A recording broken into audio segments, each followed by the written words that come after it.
this works, this is normally about a 30-minute chat, but since this is two of y'all, we'll go to about 40, 45 minutes, however long we need to go. So I start off by asking you to tell us your name and tell us anything about us that you feel comfortable sharing that will help us get to know you. Maryam, do you want to start us off? Okay, yeah. So my name is Maryam Kanna, my full name. I'm a rising 3L at Duke. I was born in Washington, D.C. I'm the first person in my family to be born in the United States. My family's originally from Iraq. And, my identity as an Arab American is very central to who I am, especially because I spent about 7 years during my childhood living in the Middle East. We moved to the Middle East when I was 6 years old and moved back when I was 13. So that was like a very, foundational time in my development as a person. And yeah, I moved back to the U.S. when I was 13, went to college in Virginia, lived in D.C. for 4 years after that, and then came to Duke. So, I feel like I don't really have a hometown. I was born in D.C., but moved away when I was so young and moved back. So yeah, that's very, I think it explains a lot about who I am, my perspectives. I'm kind of in between two different worlds all the time. Can I ask you, can you share a little bit about where your parents are, what their experiences are? If you have brothers and sisters, can you share any of that if you feel comfortable? Mm-hmm. I have two older brothers. My mother lives in Europe. She's retired, and my stepdad had some family there, so that's where they moved. My father passed away when I was 16, unfortunately. But I'm 28 years old, so it's it's been a while. My parents had a very kind of traditional upbringing in the Middle East. They lived in the Middle East until they were in their mid-30s, so their experience is very much kind of identified by the fact that they are, immigrants. My brothers moved to the U.S. when they were much younger. They were born in Iraq, but they moved to the U.S. when they were barely in elementary school. So they're much more American than my parents are. But yeah, so many of the things I wrestle with as a, person from an immigrant background are really kind of tied up in the fact that my family for so many years lived in a different country, a totally different culture, a totally different religion, with the majority religion here in the US. And I don't know, maybe that sounds kind of vague, but that's very good, because that will help us ask some questions a little bit later. Serena, you want to tell us a little bit about you? Tell us your name and a little bit about you and your family and your whatever you wish to share. Sure, thanks. So my name is Serena. I was born in Paris, in France, and I grew up there for most of my life. I moved to the U.S. when I was 18 for college. I was in Philly for 4 years, and then I came straight through to law school. My parents are originally from India, from Bombay, and they grew up there for most of their life, and they just they themselves came to the U.S. For graduate studies, so later in their 20s, and then moved to France, which they had no attachment to or anything, and didn't even know the language, but they moved there a couple of years before I was born. So then kind of the only thing that I knew when I was born is speak French. And I'm lucky enough that we were able to go back to India every year because I still have my grandparents and my aunts and uncles live there. So that was a nice thing to be able to do. But I definitely echo some of what Maryam was saying in that, it's hard to, because when I go to India, I don't necessarily feel Indian, and I can't speak the language. And so that's always been something. And then in France, a lot of times folks don't think that I'm French. And then in a weird way, the US has kind of been the place where people can assume that I'm American, even though it's the place that I feel kind of the least attached to. And so that's definitely been an interesting experience, but I'm glad to be here right now. And now my parents live in Malta, which is a tiny island in the Mediterranean. So that is kind of, so I don't have a home in Paris anymore either. So that's adds to the mixture. I know this is not particularly relevant, but I want to ask you this. What did you all think of when you read or heard about 9/11 in 2001? What was that? What was your thoughts when you read or studied or heard of what happened there? Either So one.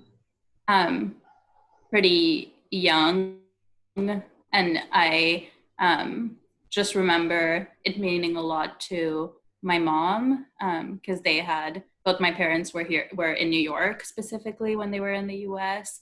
But to me, the US was still pretty far away. And so I remember exactly where we were when we heard about it. But my experience, I think, didn't change as much as maybe what Maryam might say, because I do think we were somewhat removed from it. And so the switch, like before and after, didn't feel as strong, I think. Yeah, I would say it was a pretty big moment in my life. I mean, I was 9 years old when it happened. Kind of one of the first things I remember my parents talking about, you know, the perpetrators being from kind of the Middle East and South Asia, and doing what they did in the name of Islam, which is our religion, and how that was extremely upsetting to them. And I mean, I was young. I didn't really have that many thoughts about it. But, you know, it affected our lives in a personal way too, because so my eldest brother is 17 years older than me. So we have a huge age gap. And his best friend from college, so my brother was 26 when 9/11 happened. His best friend from college worked in the North Tower on the 95th floor, and he died in the attack. So, you know, like, we lost someone. I knew him, and that, I mean, so in the years after, kind of hearing stereotypes about Muslims and like how we're all terrorists, and like, you know, this religion is violent and these people are barbaric and blah blah blah, like, you know, in my young mind, I was like, how can people say that? They don't know anything about us. And like, we lost someone. Like, some of these people are saying these things when they didn't know anyone who died, you know, and that to me was like really hard. And of course, 9/11 was one of the main justifications, kind of, and 9/11 and sort of like the weapons of mass destruction in Iraq and everything was one of the main justifications the Bush administration had for, you know, starting the Iraq War. And that was a hugely impactful event in my life. And just like being far away from my country of origin, watching it go into this steep just spiral of destruction and like bloodshed, and it's just, I mean, it's horrible. I mean, just talking about it, you can't even put it into words. So yeah, 9/11 was a very watershed moment in my life, and in that of many other people with my ethnic and religious background. The reason why I asked you that was exactly what you said. The way people portrayed Islam and portrayed people from that part of the world was, we had instant prejudices against people. So if you saw someone that we thought was of that background, you know, we were quick to call the police. People were threatening them. People were arming themselves, you know, Americans, without even having the full story, you know. You know, you two probably know this very well. The media shapes the story to get most attention. It draws the most attention to the issue, right? So, you know, when 9/11 happened, you know, I went, the towers fell, I can't remember, September 1st, I believe, or 9th. I can't remember whatever day it fell, 9/11. Okay, September 11th when they fell. I went to see the site, and I saw it. It was horrible. It was absolutely horrific. And I went back after they stood up the new tower, so I could see what it would look like. And I was born in Brooklyn. I was raised in South Carolina, but all my family lives in New York. I have very little family in the South. Most of my family lives in New York. So I had gone to the World Trade Center many times when I was younger. I had never gone up to the top because I have a fear of heights, but I had gone many times. So I had a lot of people try to shape my mind about what I thought about the people who flew those planes into those two buildings. And then I remembered something that was crystal clear to me. I was a Black woman. And so my life, although I wasn't of the religion or whatever, I was also discriminated against for reasons that are unjustifiable. Like, unlike most people who come into America, I don't know a single, going back 1619 now, person who was trying to come to America. We were captured, brought here, and enslaved and turned into chattel. And so the parallel between 9/11, the Holocaust, all these different things kind of stack one on top of another for me, and how easily it is for a civilization to discriminate, whatever racism means, and to do harm to others simply because they have a belief about something about themselves. And so, Serena, with you being so young, you probably didn't experience this at all. But if you were a little bit older and you walked through an airport, I can promise you in everything holy, somebody would be looking at you very strangely because of the color of your skin, because that was also an association of it. If you had a book bag, I can't remember the guy who had the thing in his shoe, and all that stuff. But, all these things kind of happen right there together. And as Maryam said, we went to the war, and we were on the hunt for, the guy who started, I can't think, I want Osama bin Laden, we were on a hunt for him, all this stuff, and we justified killing people as we did with the Japanese, as we've done with many other groups, because we, America, have some belief about who we are. We are better, bigger. We need to tell the world how to live. And so it was our job to get rid of this person or that one. So that's why I asked that question. I hope it resonated with you. You got what I got. So yeah. My next question for you is, so we saw Mr. Floyd die about a month ago now. What was the first thought in your mind when you saw that? I didn't watch the video because I didn't want to. I thought it would be, I'm already, I think, kind of at the point sort of in my political views, my views of society, that I didn't need to be convinced kind of like the barbarity of of police violence. Yeah.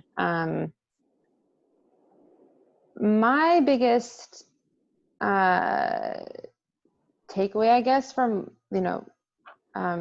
George Floyd's death and just kind of the movement that it sparked is that I think it's very encouraging that so many people are experiencing this as like an awakening kind of. I feel like more people than ever before, at least in my experience, are acknowledging some of the systemic issues in our country and drawing links between different types of struggle and kind of seeing underneath some of the superficial, elements of this. And so as painful and as horrible and as just sad as it all is, it's also, I think, something I hope that we see the fruits of in the, not too distant future, structural changes in our society, like whether that's in policing or education or, everything is connected in my opinion. So, yeah. Serena? Yeah, I would say, I felt similarly that this is not, I wasn't shocked by it, or, I don't mean that in his individual death, but in the movement, it's, I do think some folks at least who saw it for the first time might have been like, I can't believe this is happening, or this is really shocking to me. Whereas for me, I think it was something that I was very aware of for a while. And I personally have been advocating for, generally abolishing of prisons and of police in different ways, because it's something that I do believe for and have believed for a long time. And so, but I do think similarly that I didn't realize that there would be such an awakening. And maybe it's because of other circumstances, that come into it as well, where folks maybe had the ability to and the time to really process and sit with this in a way that they couldn't in the past, and maybe with the election coming up as well. And so I am very thankful for that. But in all honesty, I do get also worried at the same time that this is just going to end as it has in the past, and that not much is going to change. And I hate to be pessimistic, but I do get worried about that there are some times when you see an up, and then like everything else, it just goes back down. And so I'm hoping that we can stay with the momentum and build on that change in small ways. And I know that there have been some changes that we've never seen before, right? Like really big flags coming down and statues and name changes and things like that, and just a general awareness that I personally have never seen. And so it is great, but I would love to see that continue. And also kind of, because I do think it's still, at least from a personal experience, I've seen some of it move to Europe, like where they've had some protests and things. I've seen in Paris or in France as well. But I don't think they're really grappling with it in the same way. I think folks still think that it's an American thing, or that, and I do think like police brutality is maybe in the way that it is here, a specific American thing, but systemic racism is very much not. And so I'd like for Europe and just, Asia as well, to just really sit with it and realize that it's not an American thing, and that these systems are built into the broader Western culture. Did you watch my chat with Sachin? He is from India, and he talked a lot about the caste system in India, like what your name means and all of these things. And so I was really surprised about that. So, but I think what that told me, that racism exists everywhere. Whatever you want to call it, it exists everywhere, so there's that. But what really hits me about Mr. Floyd's death and this time in life is how many white people are asking, what can I do?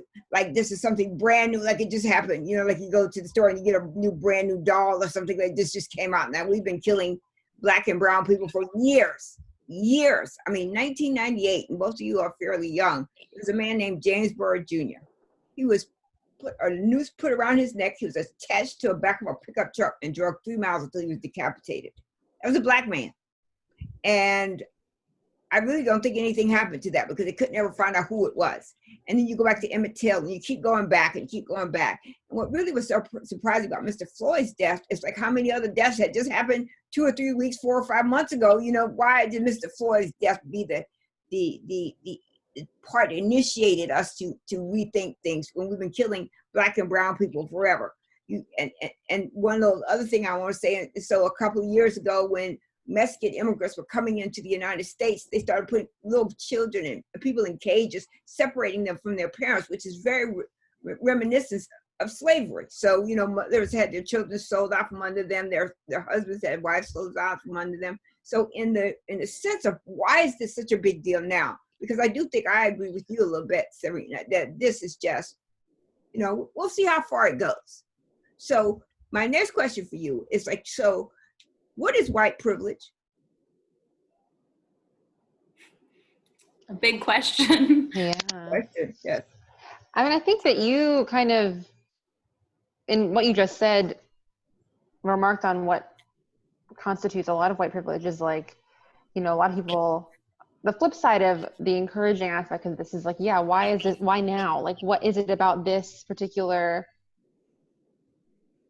moment that is like making people realize, that is white privilege? I think just like being able to turn a blind eye to what's happening because it has no material impact on your life.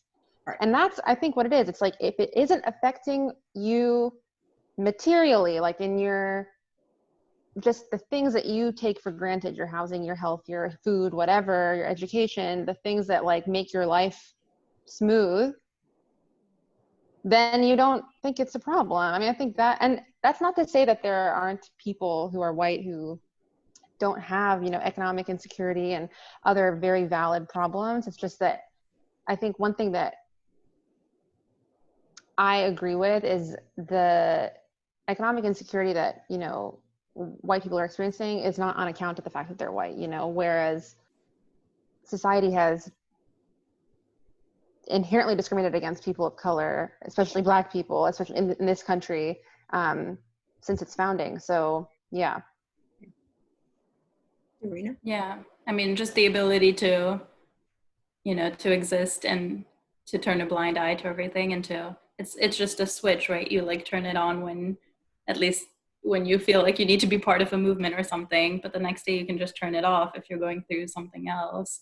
And for a lot of folks, you can't do that, right? Like when you're, folks are genuinely scared to walk on the, and I have that privilege to not, you know, I still feel pretty safe walking on the street. I mean, I don't fear that I'm going to lose my life because I have the privilege of not being a Black man in this country, right? And that, and I myself face a lot of racism for other things. And so just the ability to just switch it off. And I think also, at least for me, there's a piece of entitlement also that kind of is built into it, where I'm not sure, you know, what it, I mean, it displays itself in different ways, but where folks do feel entitled to live a certain life and to not feel any empathy toward others, which has always been something that stuck with me, where people just lack a genuine sense of empathy, you know, and don't feel for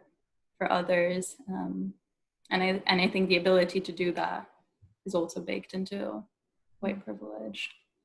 So you both go to a preeminent law school. You'll graduate, get a high-paying job. What changes will you make in the world?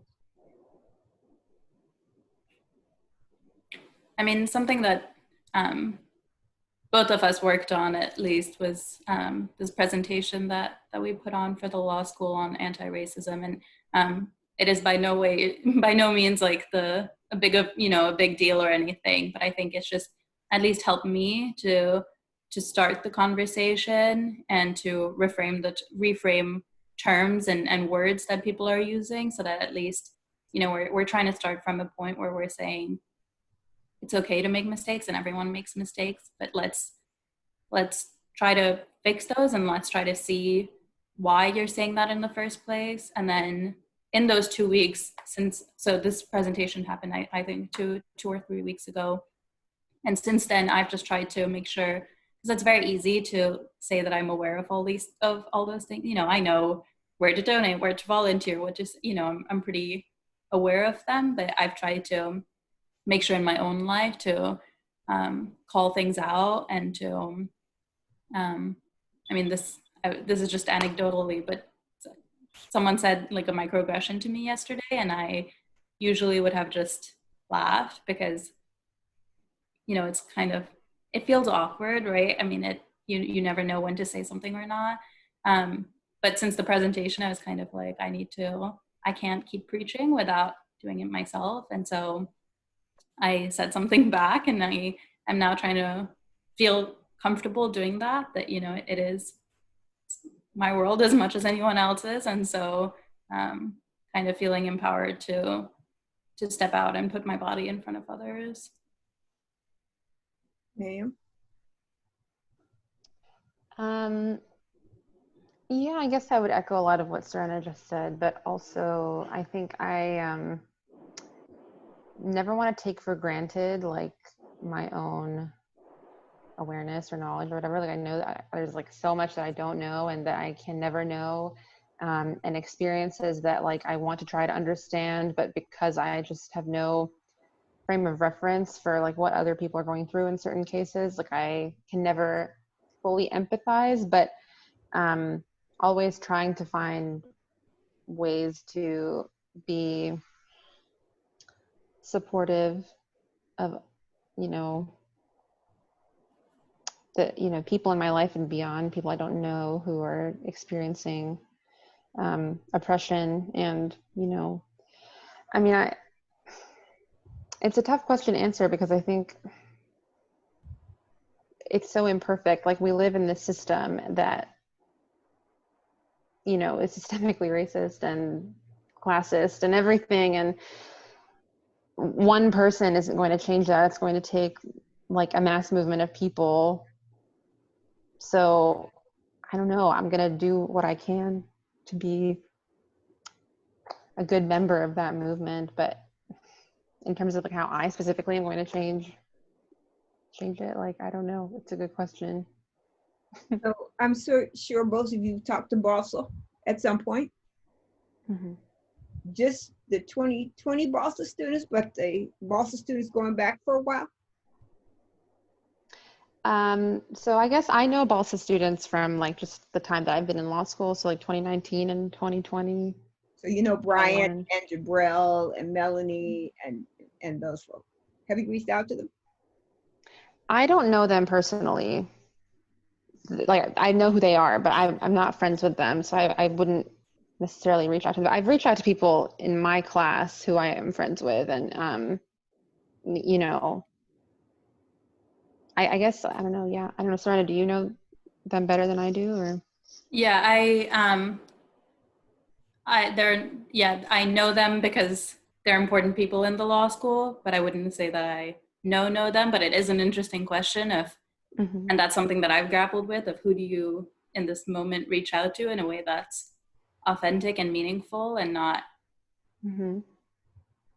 not performative. I'm not trying to or assuming that certain folks feel a certain way or want to be reached out to. And so I definitely, and I don't know that I have the right answer or that I've done it the right way, but at least on a personal level, I reached out to those that I'm friends with and that I know. And maybe it's better to reach out to everyone just to check in, and that's normal. And I think I just need to do a better job of that, because I still do feel a little anxious sometimes when I'm like, oh, I don't know how they'll react. And so I do think maybe I should be doing a better job of that.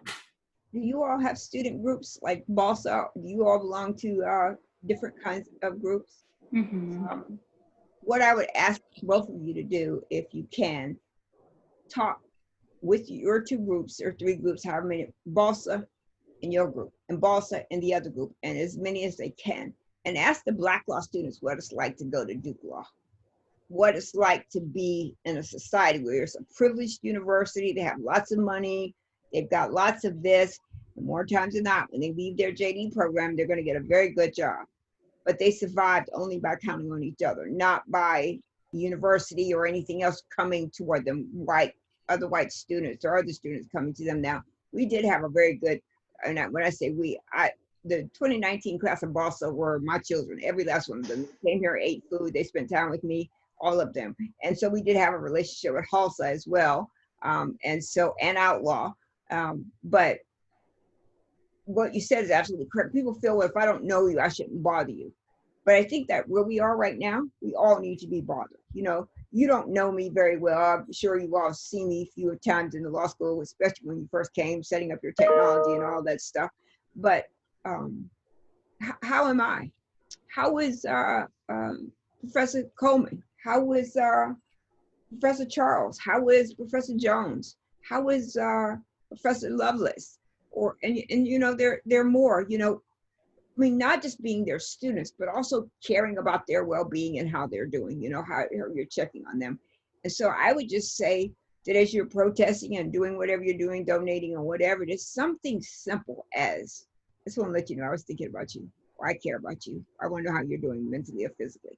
Because I will say the reason why I asked you about the 9/11 question is I have quite a few Indian friends, and their Islam is their religion, and I was in my 50s, I think, maybe when 9/11 happened. I don't know, it's so long ago, I don't know, but whatever it is, I was old. I was an old woman when 9/11 happened. And I knew how many of them felt discriminated against, discriminated against, felt afraid for their lives, afraid for their well-beings, their families. You know, you had uh, uh, uh, Islamic prayer centers being attacked and bombed and all of this stuff. All of this was happening. And I didn't know all there, but, you know, I knew if they belonged to this mosque or that mosque, I would just send an email, make a small donation, you know, for them to do that. And I think that that's one of the things that I think you young people need to do, is not allow yourselves to be boxed into that, I don't know that group, or I don't know that person. You know, if you walk down the hall and you see a Black person or an Indian person or a Chinese person or any kind of Asian person, it doesn't hurt to ask, you know, how are you? You know, what's going on in your life? Can I help you? You know, and the reason why I mentioned the BALSA class of 2019 is I remember something the BALSA president of that time said to me. He said, we only get through law school is because we come together as Black law students to study with each other. We don't get support from the overall white student population and not always the white faculty. And so I think that that's something that, you know, as you guys are thinking, you know, about what to do and what to do next, is to think about that. You know, you don't have to know it, right? I mean, you know, if you walk in the grocery store and someone's coming behind you, you hold the door. You don't know that person. Why'd you hold the door? Because that's just human kindness. That's humanity. So I would just ask you to do that if you could, you know, if you could add that to your list of things to do. Okay, so we're here talking about diversity, and so there's so many questions I want to ask, but I want to protect you as well, because I don't want you to say something that may not be appropriate. So let me just ask you this. When you think of, let me phrase it this way, have you ever experienced overt racism? What did it look like? What did it look like? And you don't have to be specific, but just what did it look like? I mean, how did it show up? For me personally, it was very often either being called names in like the metro or on the bus or something. A popular like slur or whatever you want to call it is Paki, which I've gotten a lot, which is a very interesting insult because it's not even technically something that I identify with, but it's, you know, the underlying meaning is the same. And then a lot of times I've been told that I'm not French, or I've had arguments with people telling me that I cannot be French because of how I look.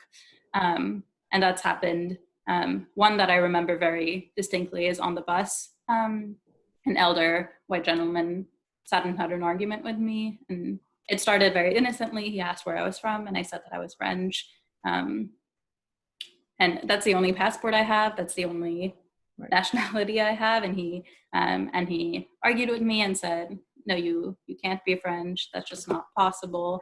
And he just got very aggressive and very loud with me. And after that, I sort of started ignoring folks, because that just, for my own sanity, it's easier. But, you know, I don't know about overt racism, because that is obviously, but I've had, you know, when the last time I traveled to the airport, someone looked at the immigration person was stamping my passport and just said like, oh, namaste. Like, I don't, and then he started speaking in Hindi. I was like, I don't know what you're saying. And so it's just, you know, different forms of that happen. Yep. Mm-hmm.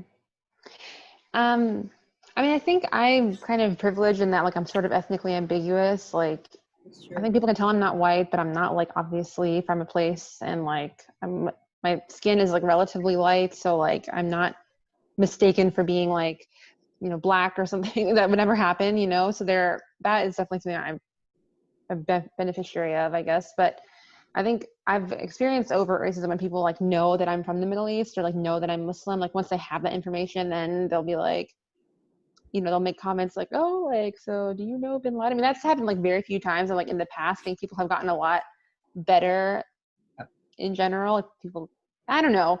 I don't hang out with people anymore who would like say things like that to me. I don't surround myself with people like that. But, you know, making like bombing jokes and like terrorist jokes, and, you know, it's a joke, but it's extremely offensive. And the underlying kind of message is that, you know, everyone from the Middle East is like violent and hates Westerners, and Um, yeah, so I think I'm privileged in that I've experienced less kind of just like name calling in the street and like random people like saying things to me because I'm not easily identifiable as like being from somewhere.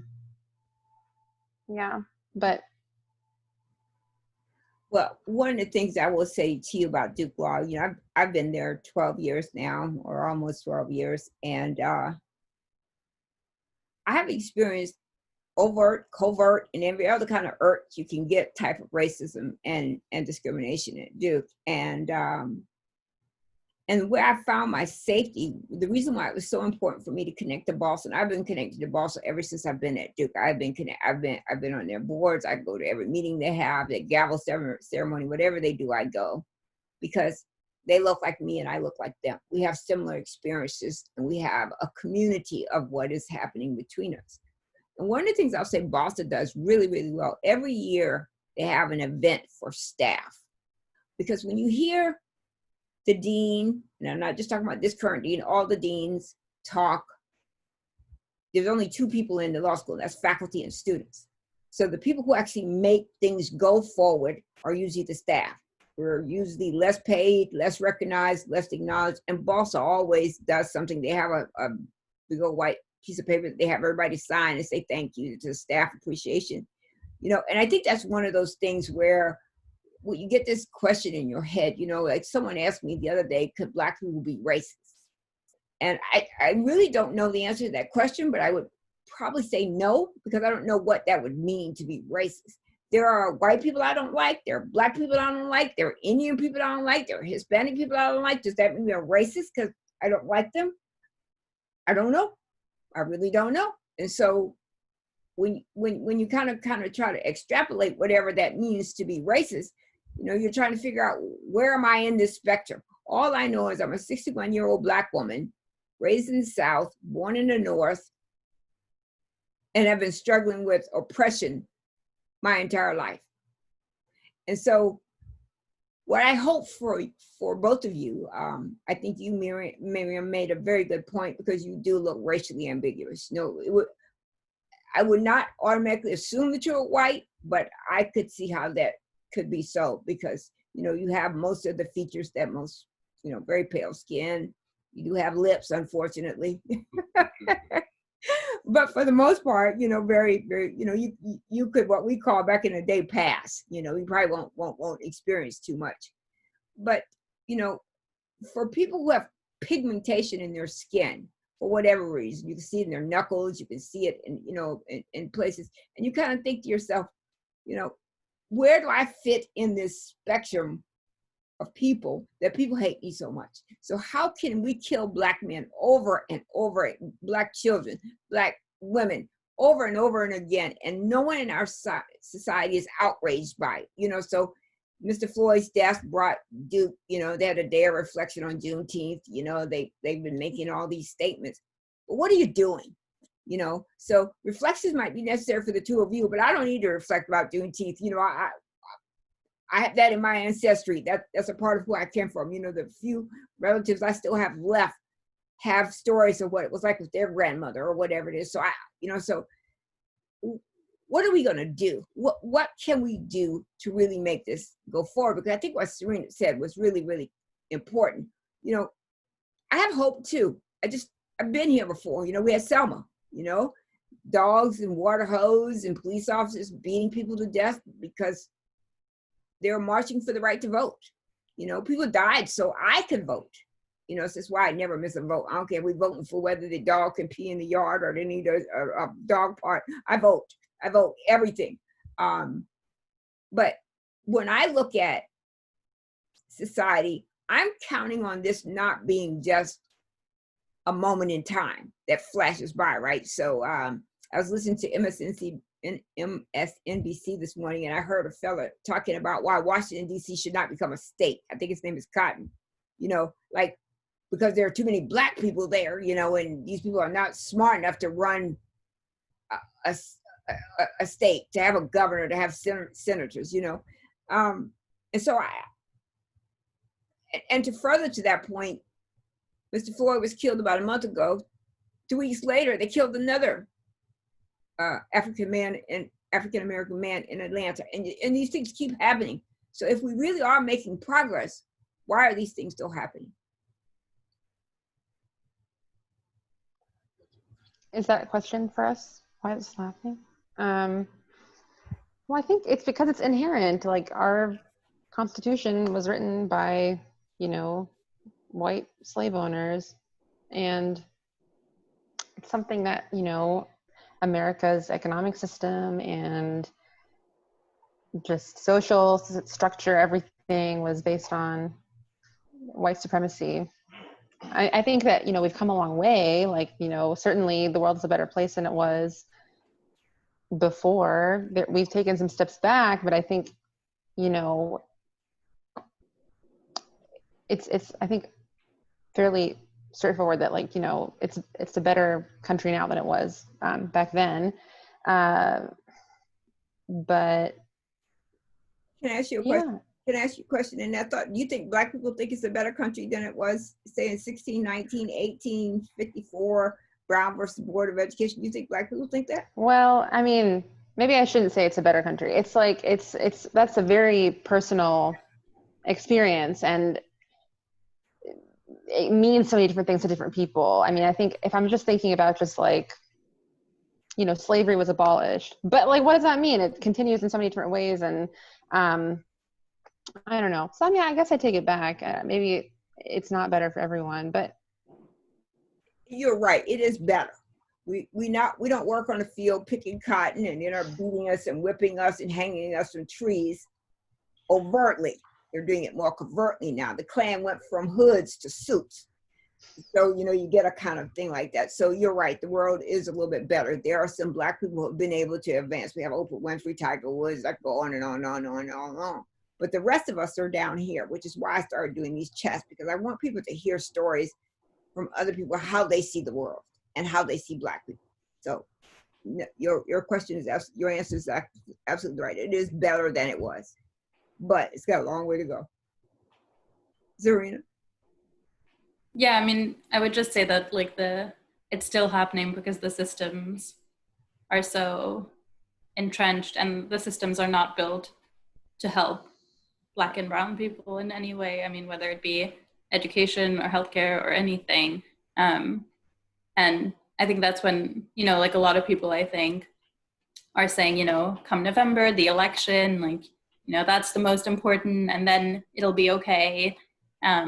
And it's not, right? It's not just one person. I mean, as much as that one person has created a lot of damage, it's not just one person that's gonna miraculously shift the movement or anything, no matter who's on the other side of it, right? And I think we need to start rethinking at a really, really young age what we teach folks and what system we give to them. And one thing that has stuck with me, at least, is like in the US public schools and public systems, which are funded by taxes, income tax, and that whole system. Property tax, yeah. Property tax. Sorry, for me at least, I when I growing up, I went to. I mean, I was always kind of the only person of color ever. But when I got to high school, at least, I was able to go to a school with a lot of different folks. And it was completely. I mean, it was a public school,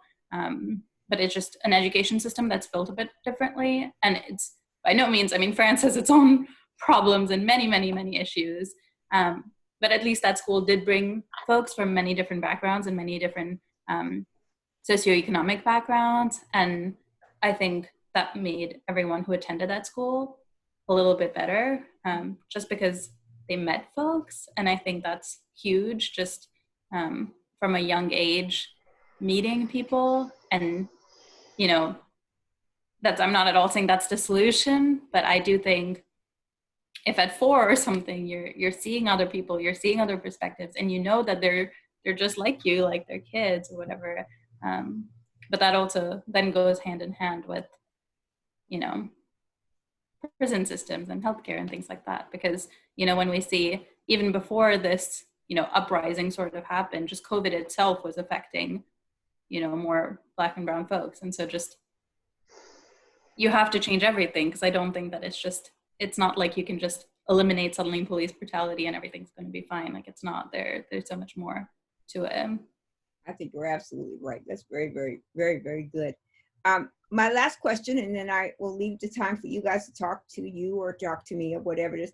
My last question is this. So if you have experienced racism, do you stand up to it or do you shy away from it? The reason why I'm asking you that is the question of safety.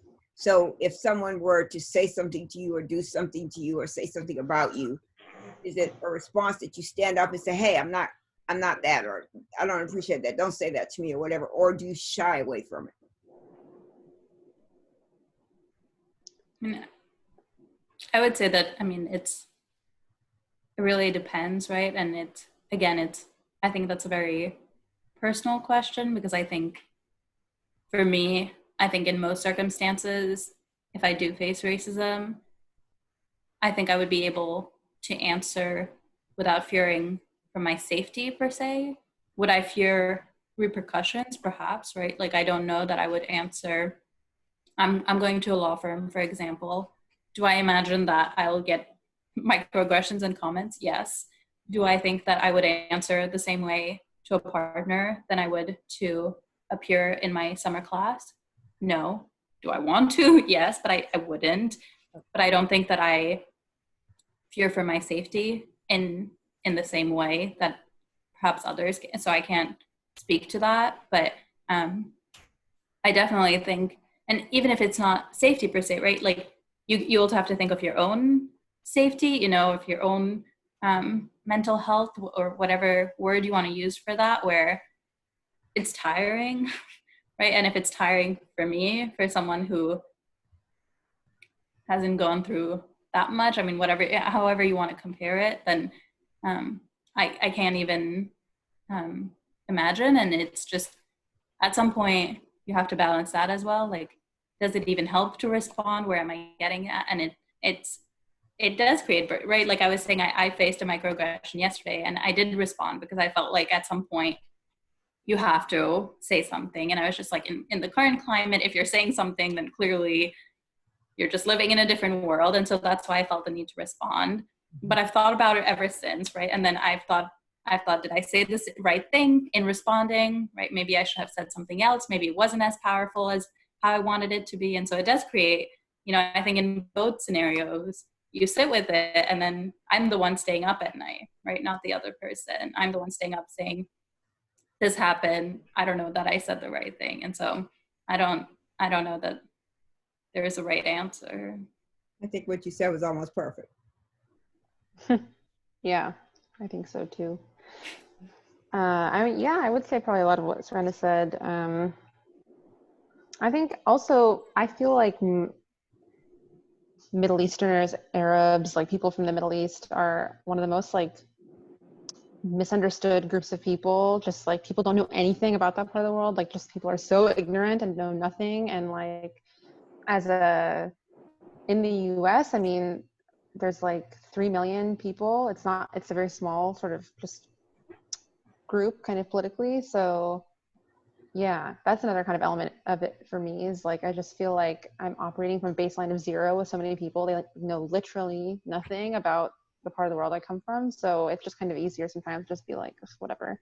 And I feel like it's a sort of like a tripwire almost. Like if I say something and it's misconstrued, is it going to make people look bad? Am I going to be doing a disservice to other people from the same background, you know? So it's like another kind of element of anxiety. Yeah. I think I agree with you. The remaining time, we have about 5 minutes, belongs to the two of you. Whatever you wish to discuss or share. I mean, I have a question for you, and you've kind of shared some thoughts, but you know, what would you like us to do in the system of, you know, we are at a pretty good law school, which you could say is already contributing to the system of oppression in some ways. And so what can we as students going into powerful systems do? And yeah, what would you like us to do?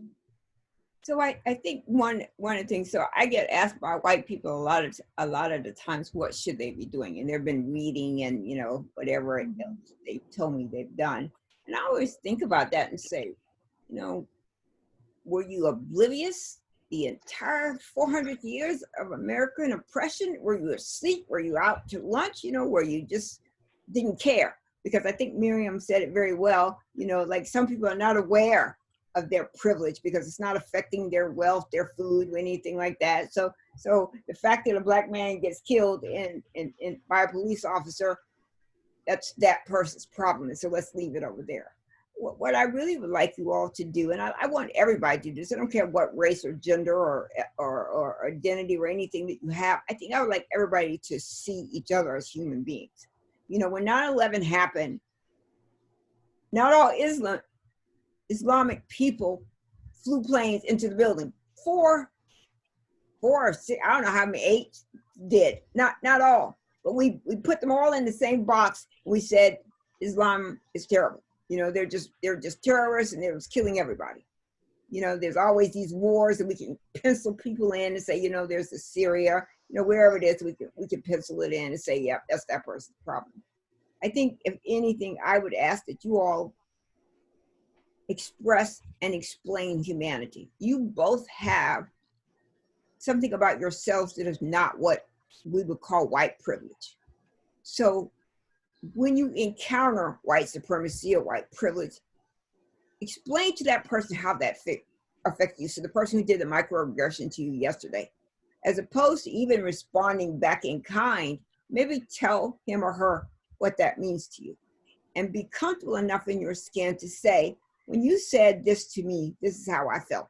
And I think maybe those small little changes will eventually leap into bigger changes, because maybe the person didn't even know that they have, they may have, but I mean, maybe they didn't even know it was a microaggression. I'll tell you about a diversity chat I had last week. I had a chat with a woman who lives near me, and she was a professor. She retired, so she's been retired. And she says to me, this is exactly what she says to me. She says, I advocated for all my people to get a raises, even the black ones. She said that exact sentence, just like that. And I called her on it, like, what do you mean, even the black ones? Why, if you said you advocate for all your staff, why do you need that comma, even the black ones? What is that? Mm-hmm. And so she was so horrified by what I had said to her. She said, no, you can't upload my video. I'm afraid that I'm going to be a victim of identity theft. And I was thinking to myself, okay, I see how this is going to go. But anyway, I think that if we can teach people to see the humanity in us, see that you're a beautiful, smart woman, Serena, Miriam, that people can then get in their heads that you can't just automatically overlook this person because they don't look like you. And I have an analogy, and I want to know what you all think about this. What would the world be if it was just a single box of white crayons? Nothing, no other color crayons in the box, just all white crayons. What would our society be? And there's no answer to that. But I mean, there's an analogy there, because that's really what it is. White people see themselves in this thing all by themselves. They're doing great things. They're making great changes. They're making money. But it's all those other colors in that box that actually makes the world beautiful. It's all those, the browns, the blacks, the blue, the pink, the orange, whatever colors. It's all those other colors that come together to bring a beautiful expression. I mean, if you look outside in your yard, you see green trees. You see when it's winter, they turn all colors. Every kind of flower you can name has a different color. I don't think that was the purpose of whoever created the earth, was that we were going to just all have white crayon. Truth. Mm-hmm. So that's all I would say. Don't be afraid to talk to people. Step up and talk to them. I mean, if your white colleagues at school, ask them, like, what did you think when Mr. Floyd was killed? Or what do you think about law enforcement, and the way they murder people for whatever reason, I mean, like my husband and I have had this argument 11 times, probably about maybe 5 or 6 years ago. It might be even a little bit longer. A young kid who lived in a diverse neighborhood. He had a white father and a black mother. He had gone out with his white friend. They had gone to a party. He snuck out the window because his father told him he couldn't go. So he snuck out this window and went to the party. And he and his white friend eventually decided it was time to go back home. But he was so drunk because he had never drank alcohol before. He was so drunk, he walked in the door. I mean, he went into the window of a white family's house and they shot him dead. My husband says, you have a right to protect your property. But did you need lethal force? I mean, it wasn't like he was 6'9" or something. It wasn't like he was, you know, he was a young kid, 14, 15 years old. Wasn't there something else you could do? My husband says, well, you have a right to protect your family, your property. He's got kids in the house, da, da, da, da. And that's okay. I understand that fundamentally, but in practice, here's another young black man dead because he got drunk and went in the wrong window.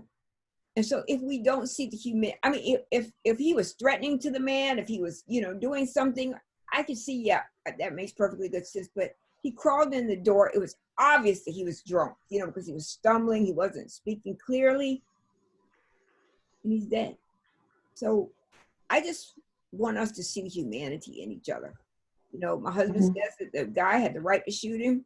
Okay, I'm not gonna argue with you. You know, he's a black man, so he's my husband is speaking his mind and what he thinks. So if the thing would have happened to him, he would have protected his family. So he would have probably shot him too. I would not have. I would have tried to find another way. You know, I would have called 911. I'd have made sure my family was locked in a room somewhere so that they were all safe together. I would not have shot him. That would not have been my first thought to do. And I don't think that being cruel or mean to people gets us anywhere. I think it proves that we are inhuman more than human. I hope that helps. Makes sense. Yeah, thank you for sharing that. Yeah, absolutely.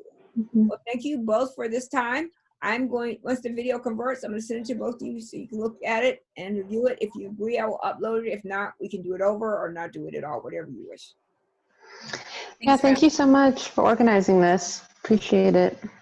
Get everybody you can to subscribe to the channel because I really want everybody to tell their story. I want everybody to, I don't care what color you are or whatever, to tell their story because telling the stories might help us.